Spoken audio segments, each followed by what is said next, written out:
facilities in our high-density populated areas. And we get federal funding for doctors that are coming out of med school to pay off their debt. And it's how we define what the need is, because right now, the definition allows a medical student to live in Oakland County or live in Grand Rapids or live in Detroit and work at Henry Ford and whatever McLaren Health Center here because of the definition that allows them to get a free medical education. So we need to change that definition because our rural parts of Michigan are underserved. I mean, there's some people that have to drive 3 hours to have a baby. And there's nobody up there that is familiar with how to deliver. You know, so there's a lot of work that we need to do there. The other thing that we need to do, in my opinion, is we need to have Medicaid and Medicare and individual insurance in the state of Michigan stop being bundled, okay? And that we start to pay the doctors, the hospitals a little less. They're supposed to be nonprofits. My local nonprofit just did a $190 million real estate development, and it has nothing to do with medical. Nothing to do with it, but they're a nonprofit. That's overcharging of our insurance monies. That's overcharging of Medicaid and Medicare. So that's a big job, and it's going to take people like yourself to say, I can do my job as a surgeon, and I can also help people like me or Ryan or Garrett understand. Because that's a big bite. Man, is that a fight. You think the MEA is going to be tough. Watch the hospital associations. And the great thing about what Robert Kennedy Jr. is doing, I am a big fan of making America healthy again. Yes. He is doing a phenomenal job with everything that he's bringing to light, and being a surgeon, and I'm in chiropractic, we deal with what? Insurance companies. And it's a business, right? On their allowed amounts and how much they're going to pay, and you're fighting tooth and nail just to get reimbursed, because that's a good old boys and good old girls club too. And the good news about that is more and more medical professionals and nurses and doctors are starting to stand up to the insurance companies. And they're starting to reveal the crooked game that it is. Oh, yeah. Because he's right, like we should get reimbursed for what we deserve. Hey, as inflation went up, did your allowed amounts go up? No, it did not. They went down. They went down. So as a healthcare professional in the state of Michigan, over the past decade or 2 decades, I think ever since the mid-90s, our reimbursement has gone down. Inflation has gone through the roof, especially under the Biden administration. We still are losing money. It's crooked. And yes, I agree with you. We need to make changes.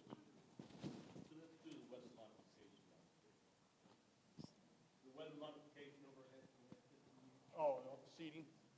Next question. Yeah.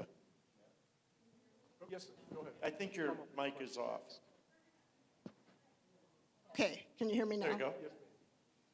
I really love these conversations. Thank you so much for doing this, you guys. Hold it close.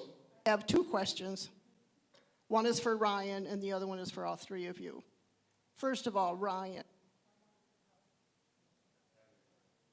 Yeah, battery's probably dying. Got it? Oh, don't? Oh. I want All right. I want to say how sorry I am that you went through what you went through. Yeah. Do you mind answering? I hope this question is appropriate. Can you tell us how much time you did? 60 days. 60 days. In a federal prison. And I'm sorry to make light of this, but this is a really good story. Can you tell the story about Hooten?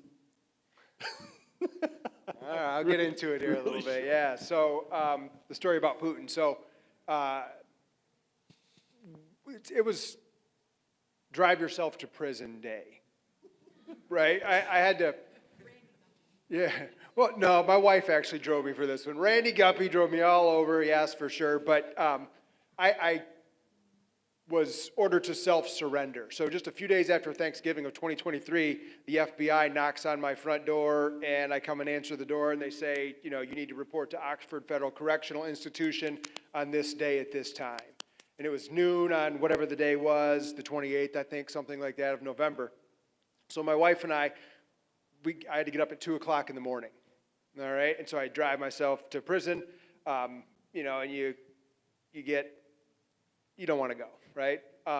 But to Garrett, what he's referring to, so the guy that I was in a cell with, my cellie, he was a pro-Putin Ukrainian, and he was really vocal about it, right? And he did not like Donald Trump at all, right? And so it's like, you know, when you go to prison, like you're surrounded by all these guys, and they want to know if you're a child molester, basically, right? What are you here for? You know, are you a snitch? Are you a child molester? And I'm like, you know, I'm here for January 6th. And they're like, yeah, yeah, baby, Trump 2024. I'm like, okay, all right, not off to a bad start. That's all right. You know, we can roll with that. But then my cellie, pro-Ukrainian, or pro-Putin Ukrainian, I called him Putin, and he called me Trump. And it made for some really interesting conversations. And I mean, this guy would go on and on about some stuff sometimes. And so, yeah, that's a funny story to take from there. So, but thank you for, you know, for the prayers and thinking of me and all that and everything. And a lot of fortitude comes from that, I'll tell you that. You know, what they wanted to destroy and rip apart, they sharpened and made stronger. Now your question for all three of us. So it was a federal prison in Michigan? It was in Wisconsin, right? I had to drive Wisconsin, Oh. 6 hours, you know, and that is not fun, Wow. right? You know, I'm driving through a snowstorm on my way to drop myself off at prison. Like, oh my gosh. My wife she was sad that day, right? She felt like she abandoned me, she said, or whatever. I'll be back, baby, 40, 50, 60 days, I'll be back. Wow. You thought it was long on the way there. Think how she felt on the way home. Seriously, yes. She said she My cried the second- whole way. I'm like, oh, Go ahead, you stayed Ricky. in the lane, right? My second question is for all three of you. I don't know, has anybody put any thought into what you would do to combat human trafficking in Michigan? I hear a lot of it nationally, but I don't hear any of it going on in Michigan. I mean, I do hear of it, but it's all twisted.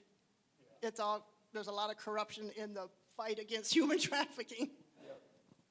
I'll start real quick, and I'm going to piggyback off something that Kevin said a minute ago, and it's about making safe streets, safe communities, about supporting law enforcement to actually, instead of going after alternate 2020 electors, you actually go after bad guys. Instead of coming after all the January 6th defendants, well, that grandma was standing outside of the Capitol building that day. We better go.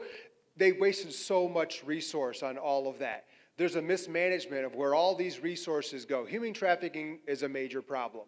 And I think a lot of the stuff that Trump is doing right now, getting certain people out of the country, that is beneficial, that's helpful. But I think allocating law enforcement resources in the state of Michigan to actual crime, things like this, is very important, because I don't think that is Dana Nessel's top priority right now.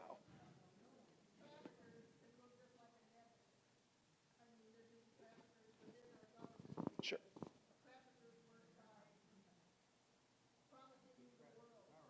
Sure. Yeah.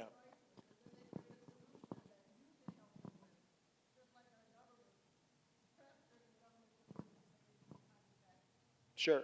And I think with Kash Patel at the helm of the ship right now in the FBI is a step in the right direction. And they are making those, and the ICE director, Homan, and everything else that they're doing, getting the illegals out of here. And that's going to trickle down, hopefully, to local law enforcement and work together. Because I think there has obviously been a distrust, right? We don't trust the government and the FBI and any agency affiliated with it, and they've earned that, right? I want to see the Epstein list. Yeah, I mean, and like, they haven't released it yet. Why, right? I don't know. I wish I did know. Yeah. Yeah, and I want Fauci to go to prison. Who's next? Go All ahead. right, Kevin. If you were a establishment or a Democrat, how would you attack Ryan? And same thing, vice versa, because we got to be able to think like the opposition. I'm sorry, repeat the question again? Okay, sorry.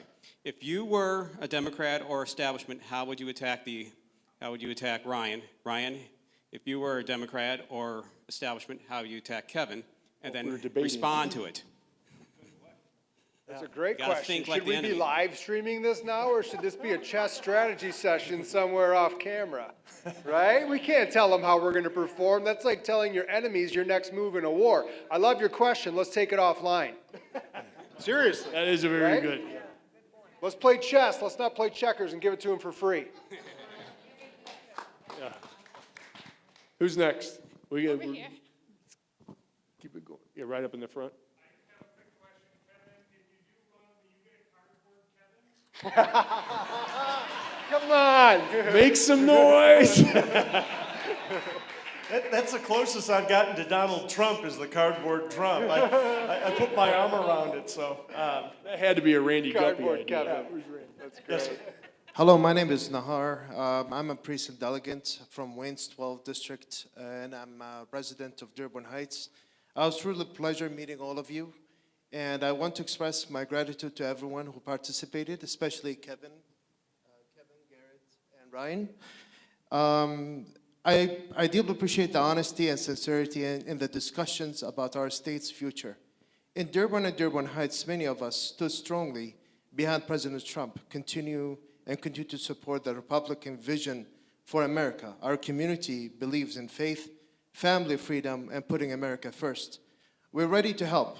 What can we do right here on the ground to support your campaign and make a real impact in our area? My another question is to you. How can we help change the image of the Republican Party in the area where the Democrats Party has long held strong influence? In Dearborn, you're saying? Yes, sir. So just to start on that, I was one of the first Republican candidates to ever go into Dearborn and have conversation. And it opened my eyes, right? Because after 9/11, a lot of the Republicans stayed away from that area. And going through that community, that's what I did find out. They're more conservative than we are. High emphasis on family, conservative values, and Dr. Sam Fawaz actually took me throughout that community, and we just started to have very important conversations. So I think the first step is to continue to have those conversations to let people understand and know how the values align with us. That's for sure. When I was in Dearborn, and I went several times and met with different groups, and it was interesting because it was implied that the Democrats had a lot of loyalty in Dearborn, and they had loyalty via putting funds into specialized projects that certain representatives leveraged within their community. It didn't resolve the issues that need to be resolved, and I'd love to sit down with decision makers in Dearborn publicly, transparently, talk about what issues are important and offer solutions that are real and make them accountable to their own constituents in Dearborn, because you can't have two sides to the coin. And I think that's where I would start. I was on a podcast with Dr. Fawaz as well, and he's a great guy. Really a hero. You know, you talk about the courage to stand up and do the things that he has done. I've got the utmost respect. I hope we do that. You know, I don't understand the complexity of religion within the community and politics as well as I should. So maybe you could help me sit down and educate me. Absolutely. Everything starts with a conversation. Yeah. That's where I would start. Yeah. That's important, you know, similar to these guys, reaching out to, again, being able to talk with everyone and have those conversations. I like to smoke cigars. So last go around, I would do an event, and then I would always go to a cigar bar or somewhere else, a restaurant, and I would just walk around and meet people. Can you plug a cigar into a hookah pipe? I don't think so. We could try, I guess. You got it, okay, I didn't Figure it know. out, right? So you want to go have a cigar after this? Because, you know, I'm serious about that too, right? But meeting new people that maybe are outside of, you know, just GOP meetings, for example, right? Because it's real easy to go to a GOP meeting and be like, rah, rah, rah, right? Fight, fight, fight, or whatever. It's more difficult to go and shake somebody's hand, right? I remember this one story. It was after an event in Frankenmuth, and I stopped at a cigar bar in Flint. It was like 11:45 at night, and I just walked into this cigar bar in Flint. And, you know, I start talking to a bunch of people. I grab a cigar, and this lady's like, "Are you an airline pilot? You're dressed all nice." And I'm like, "Candidate for Michigan governor." And she's like, "Ooh, you're here?" Well, I'm guessing you're voting for Whitmer, right? But we had this great conversation, and we actually exchanged numbers, and she actually helped out with my campaign. Things like that are important to understand how to connect with people. And so, you know, Kevin, to your point, is fabulous, right? Sit down with decision makers, leaders, try to come into different events all over the state and engage with conversation because, you know, one thing that I did before I even ran for governor was there was a gentleman that I met through some real estate stuff. I'm a real estate broker, so I would go to all these different, you know, seminars and events and meeting people, continued education. And I got along with this guy, and he was a Muslim. And I'm Catholic. And that's a little bit of a difference right there, right? But I called him up and I said, you know, we should sit down with the sole intention of talking religion with each other. And we did. We met multiple times. And we talked about all this stuff. And we pointed out all these differences that we have. And then we pointed out all the similarities that we have as people. I'm still friends with the guy to this day, right? And he helped put events together for when I was running in the Lansing area. And so being willing to have the conversations authentically is, I think, is what is very important. Yeah, genuinely. And to finish the second part of your question, how do we get the Republican Party? Yeah, so, He- my apologies. Yeah. I know Ryan doesn't like to be preparing for speeches. I'm different. My apologies. So how can we help change the image of the Republican Party in the area where Democrat Party has a long, held strong influence? Yep. I mean, I agree with you guys as far as the conversation and all, but most of the time, it feels like there's two different images are being presented on how should we be reacting towards certain issues without actually talking to us about those certain issues. And I feel those things can be resolved just with a conversation with the right person. Can you give an Agreed. example? I mean, you spoke about religion. You spoke about the things that is taking place in like in the Middle East, for instance. Like we care about America first. Things like I spent most of my adult life in America, so I lived in 15 countries, and then I came to this country when I was 9. So most of my adult life I spent it here. Most of my values, the things I care about this country first. So there are people who will come to me like, tell us about Iraq. Who's the president? What's your values about there? Mm-hmm. I literally have disconnect between what's going on over here because I'm an American. You're an American, right? Yeah. Having conversation. Absolutely. Here's the answer, and it addresses the Arab community, and it addresses the whole state of Michigan. How about the Republican Party opens for business? We have been an exclusive club. We have been run by some very, very wealthy people that maybe aren't quite in touch with the state, but have built political machines that we've all been influenced by. And I say Michigan needs to follow what Donald Trump did. And he opened the Republican Party for business. We can look at every race, every religion, every level of job, and recognize that we're all a piece of a puzzle. And the only way we can complete the puzzle if we recognize every piece and put it in its proper place. And I think that the three of us share that philosophy. Let's open for business. We're gonna go to the tough places because we can actually deliver versus promise. Yeah, You drove all the way here to come and meet with us, so we should exchange numbers before the night's done. We got time for several more questions. Go ahead, Stud. Hey, there's a couple of times I've seen politicians come in and they talk about doing things in Detroit. I drove a couple hours to come out here because I got a lot of respect for the men up there talking right now. But I have watched 2016, Trump came in, nothing changed in Detroit. 2020, which I worked on Keep America Great campaign, Black Voices for Trump. And I believe he won that election, but still nothing changed in Detroit. It's 2024, he wins again, and it looks like nothing's going to change in Detroit. I have asked a couple of people about what is it that, what plan does the GOP have to engage in Detroit?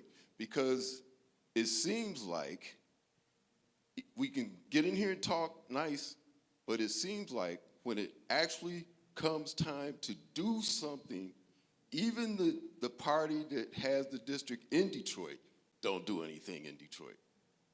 And the GOP leadership in Lansing is not looking to fund any candidates who are running in a district in Detroit. They are considered unwinnable districts. From 2016 to 2024, I've never seen Detroit more ripe and primed for conservative gains. Never. President Trump came here a couple of times. He made a big difference. The groundswell, if you get into the community, you'll find a lot of people are just waiting for more people to get up and say, yes, conservatism, yes, Republican. We're tired of this liberal left agenda. Most people are waiting for the GOP to engage in Detroit, but the leadership at the top is resistant. I'm not going to speak on Runestad because I supported him, and I haven't given him time to do anything. But can you guys tell us, what do you think is the solution there? How do we engage Detroit? Is there a plan to do so? What's going on with that? Kevin, you're from it. so I was born in Wayne County, and let's look at Detroit, and I'm gonna give some statistics. Detroit at one time was the 5th wealthiest city in America. Detroit at one time had 3.2 million residents. They have 600,000 now. Detroit is the 3rd poorest major city in America. And how do we look at Detroit? A lot of Republicans say that it's a money hole and that it's not worth investing in Detroit. I think Rick Snyder, when he forced bankruptcy, started an opportunity, because Mike Duggan wouldn't be running for governor as an independent had Detroit not been bankrupted, because he would have failed miserably. So there's effort, there's thought, there's direct interaction, and there's indirect interaction. When I speak about education, and that covers every kid in Detroit. And Detroit has some of the lowest reading, some of the lowest math scores. Those kids have generationally become wards of the state. And we need to focus and start the educational programs immediately in Detroit first. In Detroit first. Because as Detroit goes, Michigan goes. That's just the truth. It's either going to be a contributor or a net drag on the budget, one way or another. We need to solve the property issues in Detroit because a lot of folks can't afford their taxes. The city just started a land bank. They actually charge 25% interest if you are late on your property taxes. And they look to repossess your homes. It's criminal. That's not a friendly government. And we need to get stability. We need to offer a series of jobs and opportunities for training of those jobs to address the people that are here today, but to also address the jobs of the future. And we have, 600,000 jobs in Michigan right now that are open, if I'm not mistaken, that we can't get people either because from an educational perspective, they don't qualify, or from a skill perspective, they don't qualify. And some of these jobs are labor. Some of these jobs are vocational jobs. But you know what? You can make a living. You can feel the pride of a paycheck and supporting yourself and your family if you're given those opportunities. And it's going to be one person at a time, 10 people at a time. We got to quit talking about it and start doing it, you know. And it's easy for us that are more affluent or live in areas outside of Detroit to say it's a problem. And it is a problem. And with that problem becomes an opportunity. And they are good people in Detroit.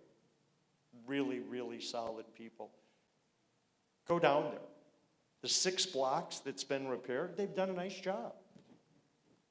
You know, but they still have issues. It's still the 6th deadliest city with the highest murder rate, 6th highest murder rate in America. That's a problem. And it's not the downtown area that's protected.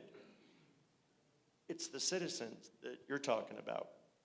We need active policing. We need active city training. And I'm sorry, it's going to take years, but someone's got to start. Amen, absolutely. I was asking more about driving GOP engagement. What does that look like? There was several places where I'd love to smoke cigars in Detroit, for example, as well, right?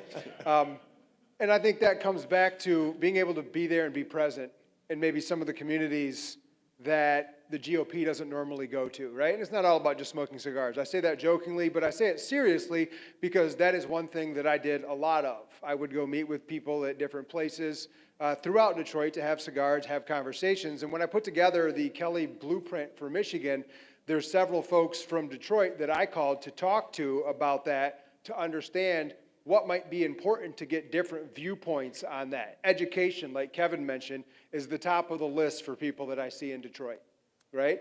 And that is a huge problem there. And one of the biggest feedbacks that I received was, how do we get the money to follow the student?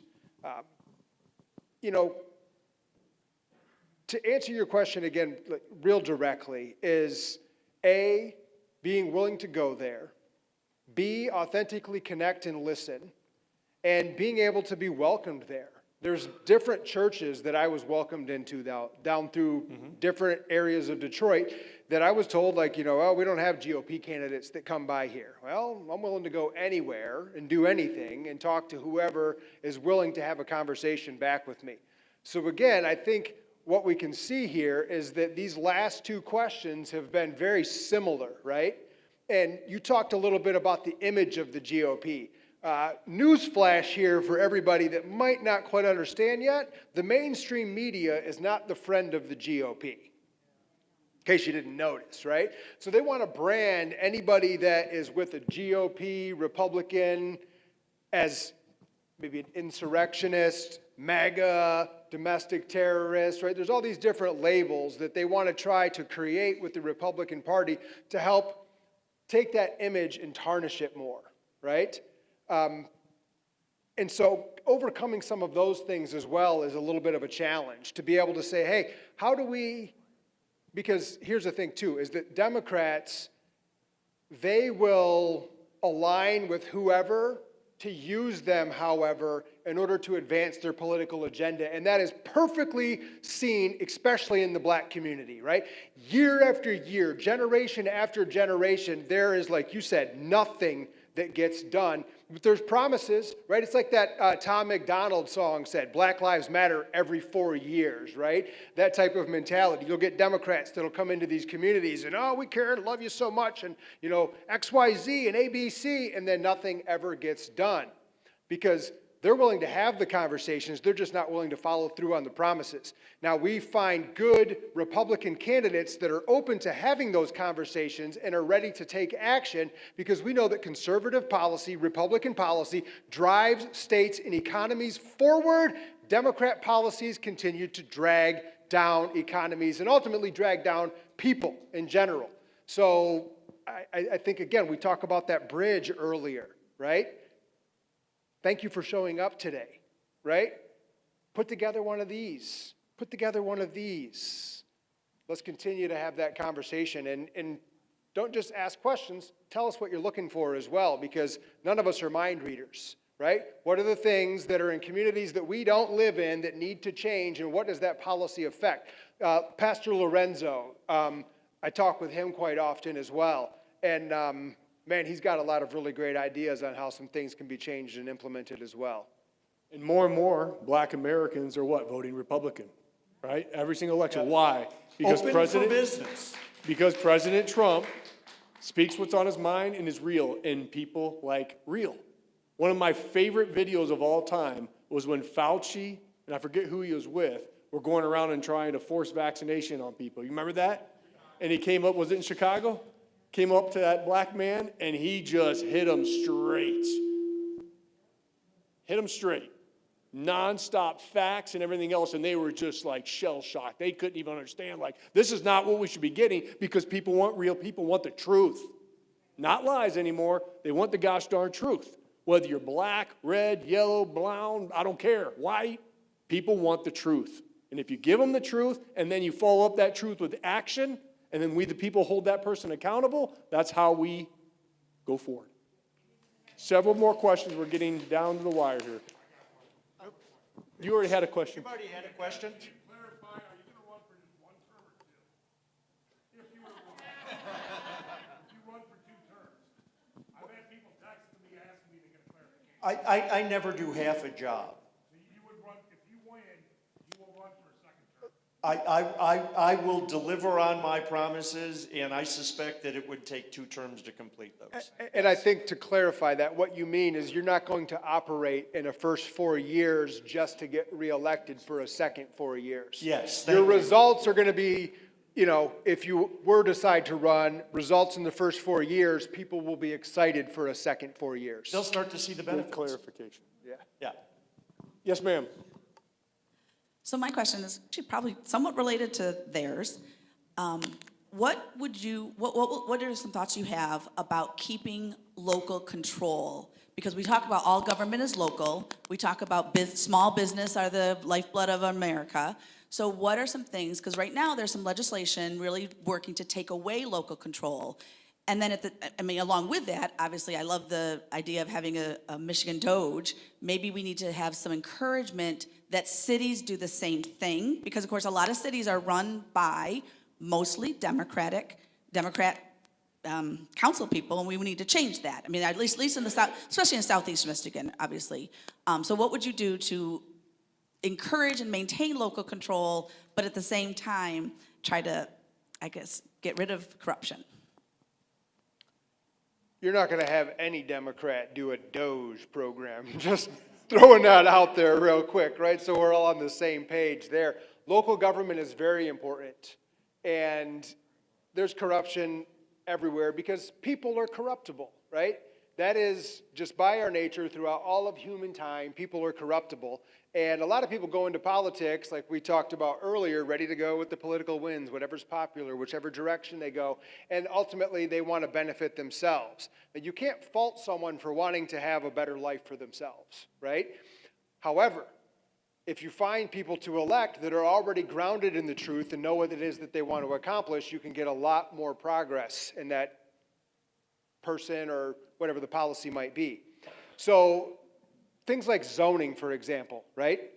That should stay local. The state shouldn't take over zoning, right? We have big problems with affordable housing, but having the state take over zoning control is not the answer. If anything, there needs to be less regulations on zoning in general, but that is something that should stay local. Back to the Detroit question as well. To think that all solution comes from Lansing is like thinking all solutions come from Washington, D.C. They don't. Washington, D.C., under the U.S. Constitution, has a limited amount of responsibilities that they should be taking part of. And the 10th Amendment gives states those powers. And really, there's only a certain amount of things that states should be doing, and that control should be local, because I'll tell you what, Kent County, for example, knows what's better for Kent County than what Lansing does. Trying to find legislation or passing legislation that puts more power in the state is back to what Kevin said earlier. For every one law you pass, you want to get rid of 10 of those different regulations. And finding a candidate, a governor, legislators that are going to have that mentality is important, because whether it's Detroit, in whichever section of Detroit, or whether it's Traverse City or the Upper Peninsula or Southwest Michigan, they're going to know what's better in their areas. But there is certain responsibilities that are needed from the state, just like there's certain responsibilities that are needed from Washington, D.C. Sure. Go ahead, Kevin. Yeah, I think when you have a governor that's willing to not sign silly legislation that strips the power from the local communities, and let's talk about wind energy right now, or solar panels right now. That should be decided locally, not the state taking away the authority. And there's several other examples. But it comes down to, do you have a governor who's willing to fight for what is right versus what's political? And I don't see on either side recently governors that were vetoing all these dumb laws that have been put into place. They sign them. And I just don't agree with that. They sign bills, in Washington, they sign them in Michigan. People have never read them, but they run around and they say, oh, we're going to vote for this. I want single item bills. Everything stands on its own. Is it good or bad, and does it represent the people? Not does it strengthen Lansing's grip. And right now, their grip's around your throat. It's just that simple. And you got to also remember the Republican-led legislature was also bloating our budget. This is a problem on both sides of the aisle, folks. This lady has had her hand up for an Tom's watching. Okay. You're next. Can she be next? I feel bad for you. We got time for 4 more questions. 4 more. 4 more questions. Okay, mine's real simple. Ranked choice voting. Are No. you familiar with it? No. They're fighting to get it placed on the ballot. Yeah. People, be aware what it's about. It's a simple no. It's a way of taking away your rights. Right. Okay, it's just that simple. They can sugarcoat it any way they want. They're trying to do it because ranked choice voting eliminates ultimately the Electoral College, which means California and New York, and now Texas. And, Alaska doesn't have enough votes ultimately, but Alaska wants ranked choice voting. And I think actually they just implemented it, if I'm not mistaken. It is bad juju. You don't want it, and don't be sold the bill of goods with it. Ma'am, it's your turn. That was Julie right there. Unless, No, And then her. It's no. I'm sorry, we'll come. Okay, I'm just going to stick with my original, but I want to say real quick that Detroiters are ready to go Republican. I am involved in election integrity, and there was quite a big hearing recently of which Detroiters did show, they were outing what was going on. So that is so positive to hear. They're fed up. And so, yes, and they believe the 2020, wasn't right, exactly. So speaking about the division, and I believe the unity that we need and the division that we have as a party. because, I have been watching podcasts, and I just had a revelation. I was watching Newsmax, my beloved Newsmax, and President Trump had endorsed the governor for New Jersey. So they, Kamala Larry, some kind of long name like that. And so he's happy as heck, he got the Trump endorsement. I love President Trump, thank goodness for him. But they showed the other candidates, and kind of like, gosh, I'm learning that this costs millions of dollars for these things, for these races. And like, God, they must feel a little slighted or left in the dirt maybe. And I'm thinking, wonder if this causes division and whatnot, because, feelings get hurt and maybe, attitudes get made. So would you be, along with your fellow opponents, maybe think of a plan on how you can do something about this division and animosity when we're supposed to really be trying to be working and uplifting all Republicans? Guess what? We just did it tonight. Yeah. By the way, the candidates only have one vote. 3 The former gubernatorial animosity candidates. exists with the groups of people that support the various candidates. And when we don't take 2 looks, actually there's 3 looks that we need to take. 1, is that person, do they have the right agenda? 2, are they electable at the statewide level? And 3, do they have the skill set? And at the end of the day, we need to focus. The Democrats very rarely have 10 people running for a slot. Mike Duggan became an independent because the Democrats told him that they wouldn't support him if he went against their already chosen candidate, who's Jocelyn Benson. So, God love Mike Duggan. I've known him almost his whole life. And one thing he is not is an independent. He endorsed Harris wholeheartedly. So, God bless Mike. Good man. He's doing what he thinks is right, but he's not an independent. He's a Democrat.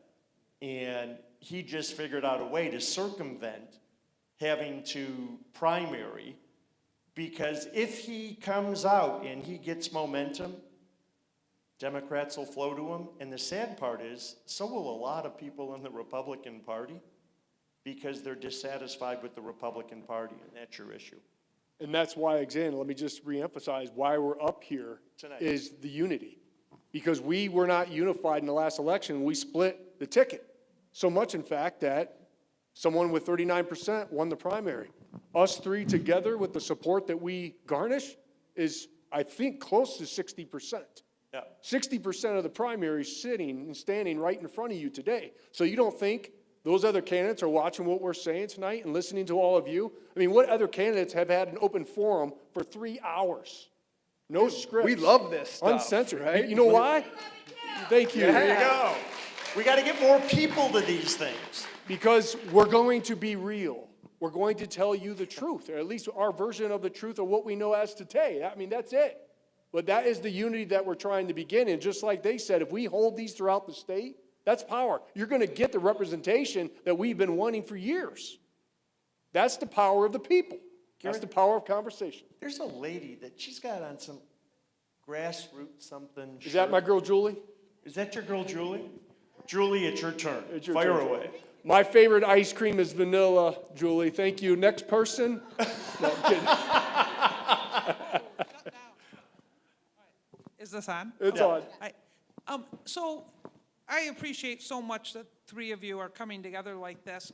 The Grassroots Army isn't out in force tonight, and we're chomping at the bit to get to work. I believe. I don't think it's just me. And, Anybody chomping? I really appreciate that you guys are on the candidate level trying to figure out what's the best option for us, for who our candidate's going to be. What can we do moving forward while we wait for an announcement, whether it's an announcement, yes, one of us is running, or no, we're going to throw our weight behind somebody else? What can we do between now and whenever that might be, other than just not signing somebody else's petition. Because the other They're hungry, candidates are Kevin. reaching out to us. You gotta feed them. It starts with that. I know this, that Ryan and I are accepting every invitation to speak to you, the people, anywhere in the state, to convey our message. And you don't have to say, I've raised my hand to go out and get a field, because at the end of the day, for me, this election is about you and how we're received. How important it is to the people is the path forward. And candidly, I don't think Ryan's going to run if he doesn't think he can win.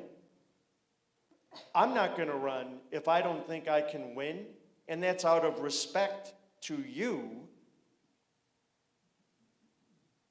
But we got to do this right now, and it doesn't matter if I'm a candidate or Ryan's a candidate right now or not. We've still got 500 days. Are you guys ready to have your phone inundated with 85 text messages a day? Every commercial is going to be about how bad this person is or what they did, you know. We're okay. We're working right now hard, and these types of events should show you the commitment. We want what's best for you, and we want what's best for Michigan, and we want to deliver. And I'm speaking for Garrett and Ryan. I don't mean to put words in your mouths, but if you disagree with that, that would be an indicator that they're probably not the right person. Patient, you know. Same time, that's what you guys are doing to help us win in Michigan. But what can all of us do as far as just encouraging people to hold off on making donations, or like build pro-Republican support? I mean, maybe Garrett, this is something you tackle on your podcast with. How many people in this room are willing to help if one of the three of us ran? That's your time, your money, and your mouth. It's got to be all three. Absolutely. So let us know, because there are things that need to be done. Like I say, right now, if you can set up an event for us to reach people that we haven't reached, to convince them before we even get into all the hubba bubba, that's what we need right now. And again, don't sign your name away because it's gold. And the biggest thing is, I mean, a lot of the Grassroots Army is obviously here tonight, and you guys traveled. It's very important to continue to be engaged and inspired, and you do that by coming to these events, okay? That's how you can stay activated, as I always say, and stay inspired, is keep your cup of freedom full. And you don't do that just by sitting at home on social media. There's a role for that, but actually getting out and having these conversations and bringing what? Each one, not teach one, but each one teach many. So each one bring many, bring more. Hey, 5 or 10. I mean, we would like to pack it full of 500 to 1,000. That's how we continue to build momentum. So whatever happens and whoever decides to launch, we hit the ground running. So there was an establishment candidate kind of here tonight. Mike Cox. Oh. What? I didn't mention that. Okay. He's not a fan of John James either. So, can you imagine the difference if you would have walked in and there was 1,000 people in this room? The guy would have pooped his drawers. Okay? Because he's going to try and sell you something that he tried to sell you when he was Attorney General, and that his wife tried to sell you when she was running my GOP, and that when she was an elected official and doing the budget that helped get us to $90 billion. We got to activate. It's got to be worth it. And I thank you guys for being the proactive ones. We'll come to the UP. Oh, we'll be. The We'll come to Upers the love UP. us. We'll We know come that. anywhere you want. Yep.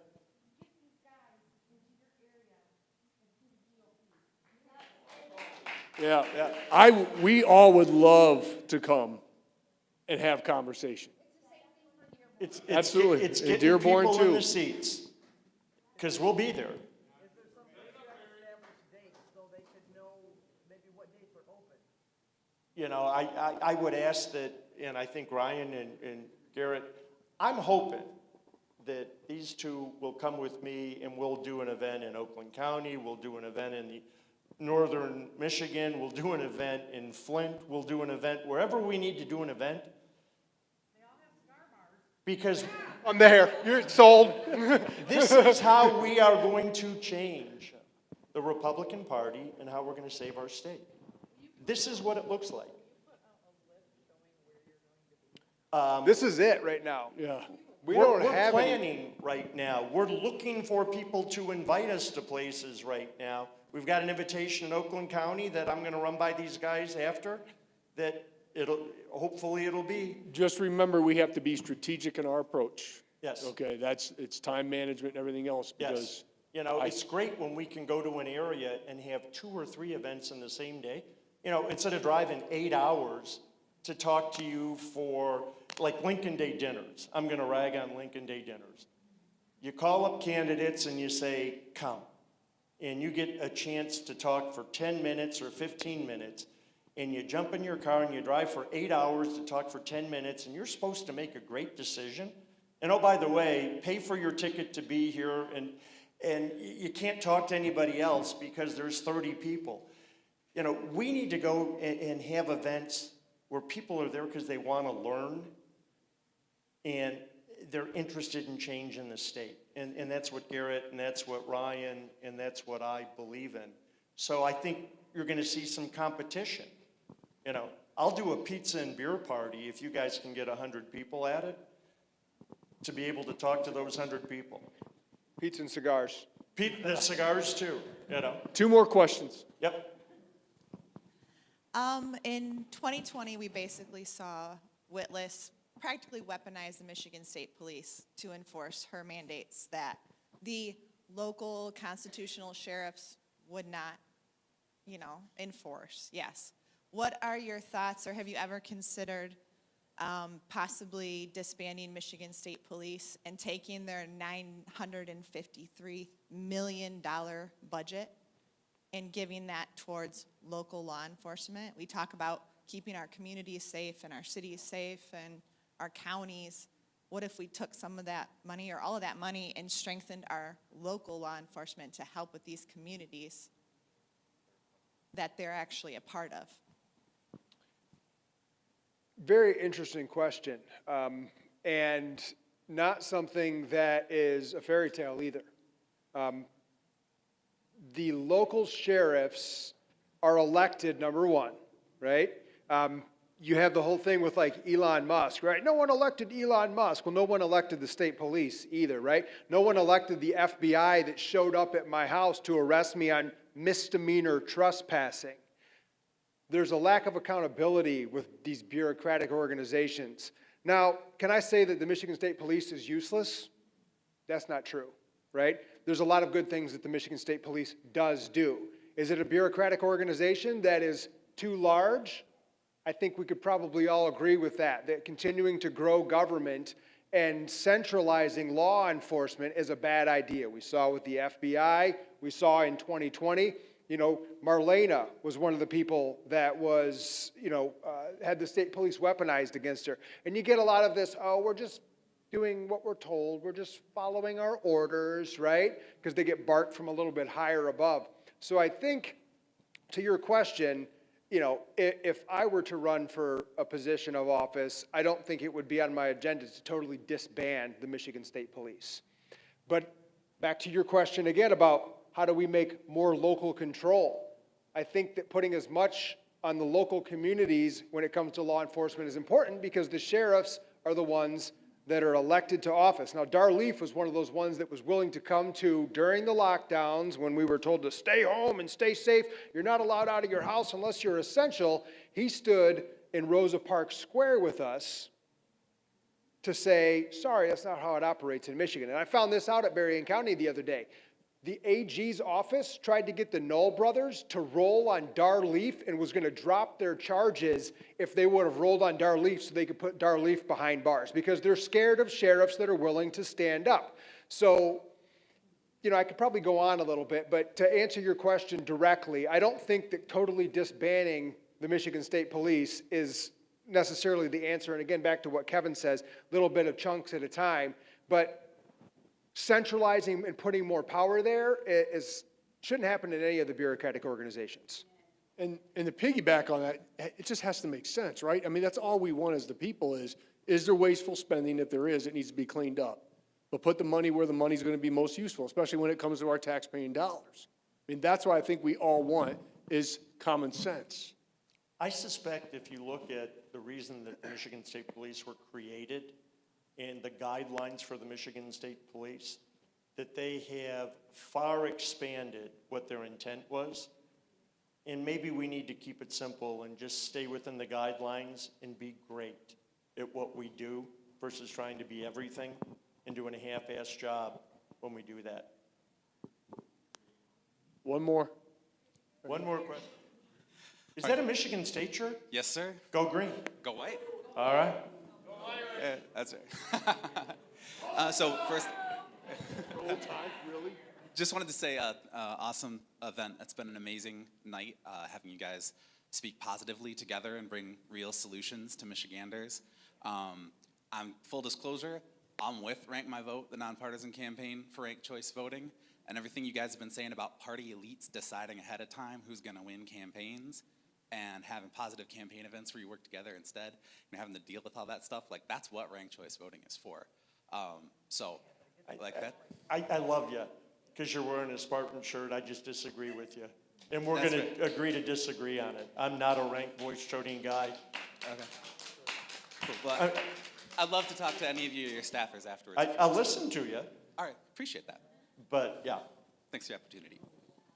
You got the last one? One last question. Last one, best one. Right up here in front. You got a microphone coming right here. Mike. And it's on a little bit of a off-the-subject type of question. This just came out 3 days ago. I want to know your predictions for the Lions schedule. Go Bears! Go home. One more right there. And I'm a Lions fan. This one's for Kevin. Is the Michigan Health Department in your crosshairs at all? Do you have any level of concern for them at all? They seem to be just functioning without any accountability and passing themselves Why as didn't law. I get that question? I understand that I'm going to have, like I said, 10 issues. But my scrutiny of the government in Lansing, and it's why people get nervous about me running, is all-inclusive. And different than Garrett and different than Ryan, what really scares a lot of people is I can write a check like I did last time and fund my own campaign and be competitive with it. So, absolutely. There will be no section of government. A friend of mine ran the Department of Transportation. He lives up in the Upper Peninsula. You know Scott DeAnda? At the time he ran the Department of Transportation in Michigan, the state was the same size as it is today. And they had, I believe Scott told me, 26 offices for the state. Today they've got over 140 offices. What changed other than you're paying for it? And maybe that's part of why the roads aren't getting fixed as fast as we'd like. You know, that type of inefficiency, you got to get back to it. And that department is a mess. Regulations as if they were a law, like they seem to be functioning without any accountability. Do you have a tactic on that? Yeah, or- there's no leadership. They answer to the governor ultimately. Right. That would And make you sense. have to have a governor that wants to lead them versus let them loose. You know, remember the song, "Ooh, ooh, who let the dogs out," right? Well, the dogs are out. They're all running around in Lansing, and they're getting influenced by lobbyists. They're getting influenced. Everybody thinks they can do what they want because Gretchen checked out. You know, today she's flying back from Las Vegas after a comfortable weekend at the casinos. Oops, she got caught. There's business in Michigan. We've got unrepresented. Absolutely. And she's not going to act on that. You've got department heads that are going out of their minds. You've got a budget. The Democrats just passed an increase for hunting, fishing. It's only $10 per person. It's millions of dollars, you know, and congratulations. We're the only state in America that increased personal income tax. The only state in America with the demographic of 65 and older being our fastest growing. Who does that hurt? What are we doing? Insurance is a mess. We talked about it earlier. You know, car insurance, property insurance, you got to have competition. It's just as simple as that. Why, if Wisconsin's willing to sell you car insurance for $300 a year, why shouldn't you go from Michigan to Wisconsin and buy your car insurance for $300? Covers the same stuff. Instead of it being protected. Why do you only get 2 choices for your energy? It's wrong. We got to get in business and quit doing political favors and insulating people at the expense of you. And no governor should ever be able to weaponize the health department against the citizens. Absolutely Never. not. Anyway, sorry, didn't mean to ramble. One additional thought on that as well is, if you think that the bureaucratic system is going to fix the bureaucratic system, we all know the answer to that question. If you think a candidate that is supported by the bureaucratic system is going to come in and fix the bureaucratic system, you're wrong. Yeah. So what we're seeing in Washington, D.C. right now is somebody that's not supported by the bureaucratic system that is making big changes. Michigan needs to have someone that's not supported by the bureaucratic systems to come in and say, guess what? We're going to do things a little bit differently now. You're going to see a lot of pushback. You're going to see a lot of conflict. You're going to see a lot of bad news articles. But at the end of the day, you're going to see a lot of freedom and prosperity for the people, guaranteed. You benefit. Yep. And to end on this, folks, you have to understand, it's all of you. It's not us. It's not us. If every single one of you in this room go out and get 1 or 3 other people to join the grassroots army and volunteering for the candidate, that's how we win. We can't win on just money alone. It's you. It's the army that we're going to build and inspire and activate to get behind the right candidate that's going to take back this state. So to stay inspired, to stay motivated, like this is it. If we don't change the direction of this state in this election cycle, Michigan is going to go back to the Stone Age. It truly is. We'll be insignificant. I mean, look at what's on the line with the Senate seat, right? We will get a senator that's going to represent the people for the next 30 to 40 years. McMorrow, right? She's 30-something years old. That's a scary one right there. I mean, think Can't of that. have that. Right? That's what's at stake. I mean, we have to win literally up and down the ticket because the Democrats, they're organized. They are already planning. And they're not just looking at the governor's race and the Secretary of State and Attorney General. They are targeting local. They're targeting local, and they're putting people to run in those local positions. Prosecutors, school districts, librarians. Everywhere, because they understand the long game. Again, They have that communist belief system. They understand the long game. Thank you, Jeff. Get a selfie with the crowd behind you guys. Can the crowd all come up here? Could you guys? Come on up, guys. Get a picture? Yeah, you ask what you can do in the Why don't you go out in meantime. front, Mike? We can take a photo, you can put it all over social media, tag every She's gonna GOP take and the picture organization. this way, so What's please up? come on up with us. It's a good stretch. It's nice to see you. How's everything? Good. Come on, everybody. Even you, sir. I'll give you a hand up.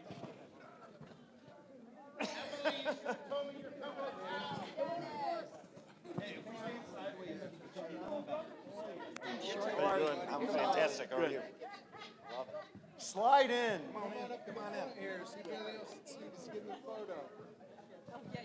Get my head through it, that's all.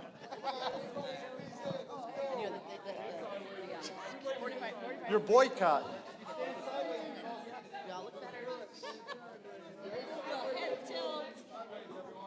I'll tell you what, ladies, you would add to the photograph. I mean,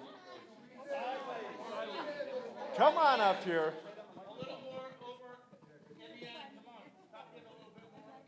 Everybody squeeze in a little bit. If you're on the outside, squeeze in a little bit. Stand sideways, squeeze in. I'm putting my arm around you. We're all friends and family here. Let's go.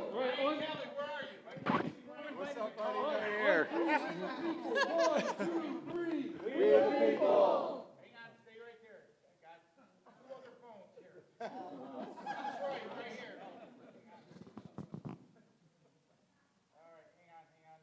Grassroots.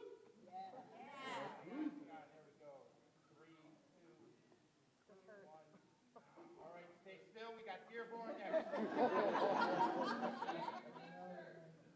3, 2, 1, and everyone, thank you, Kennedy. All right, thank you guys. Thank you very much. So I'd like to take pictures with you guys. Yeah, for sure. Garrett, grab my number.